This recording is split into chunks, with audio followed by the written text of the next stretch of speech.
হঠাৎ খবর পেলাম মামাবাবুর শরীর খারাপ। ছুটে এলাম ছাতিমপুরে। ওনার কাঠের দোতলা বাড়িতে ঢুকে দেখি ইজি চেয়ারে নিশ্চিন্তে শুয়ে আছেন। বললেন কিছু হয়নি, তবু মনটা খচখচ করছিল। নিচে রামু বলল, দাদাবাবু, বড় দাদাবাবুকে ভূতে পেয়েছে। হেসে উড়িয়ে দিলাম। কিন্তু সে দেখাল বুকে কালশিটে দাগ। বলে, উনি কঙ্কালের খুলি এনে রেখেছেন সিঁড়ির মাথায়। মাইমার কাছে যেতেই দেখি ঘুমের ওষুধ খেয়ে ঘুমাচ্ছেন। ব্যাগ থেকে টর্চ বের করে ডাক্তার খুঁজতে বেরোলাম। হঠাৎ মনে হল মানিব্যাগটা মামাবাবুর ঘরে। ফিরে গিয়ে দেখি দরজা ফাঁকা। ফাঁক দিয়ে দেখি রামু মামাবাবুর ঘাড়ে চোষক দাঁত বসিয়ে রক্ত চুষছে। দৌড়ে বেরিয়ে এলাম। গ্যারেজের পাশে মাটি কোপানোর শব্দ। গিয়ে দেখি মাটির নিচে কফিন।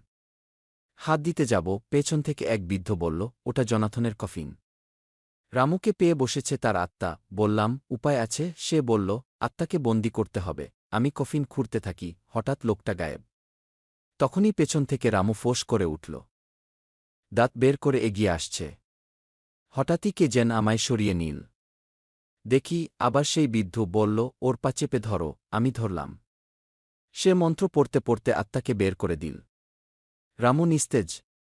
বলল, এই কফিন আর কখনো খুলো না। আমি জিজ্ঞেস করলাম, আপনার নাম? সে হেসে বলল, আমি ঋষভ। তার কাটা মাথা দেখে চিনে ফেললাম, এ তো সেই ঋষভ যে জনাথনকে মেরেছিল। সে অন্ধকারে মিলিয়ে গেল।